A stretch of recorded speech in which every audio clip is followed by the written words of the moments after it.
Base करतो आपल्याला एक 3 फुटाचं अंतर सोडायचं आणि असं मार्किंग करायचं. थोडंसं मार्किंग आलं आहे ते मार्किंग खाली आलं.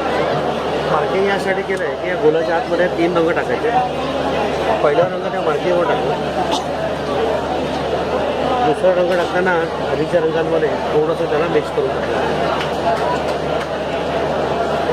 तिसरा रंग हा मध्ये पूर्ण करून टाकला. हा झाला बेस. बेस केल्यानंतर मी सेंटर पॉईंट काढला. तर सेंटर आणि डिझाईनचा सेंटर आपण एकमेकांना फक्त मॅच केलं आहे.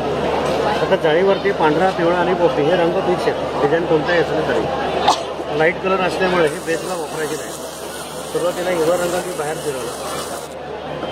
त्याच्याखाली पिवळा रंग आधीच्या रंगांमध्ये थोडंसं ओव्हरलॅप करून फिरवला. तसंच पांढरा पण पिवळ्यामध्ये ओव्हरलॅप करून फिरवला. आता शेवटी पिवळा रंग पांढऱ्यात मिक्स करायचा आणि डिझाईन हळूहळू हे पूर्ण करायचं. ठीक आहे. आता जे रंग आपण खाली टाकले होते ना त्या रंगांवरती सगळं डिझाईन हे तयार ही पूर्ण प्रोसेस यात दिलेली आहे. रंग कोणते खाली टाकायचे आहेत, कोणते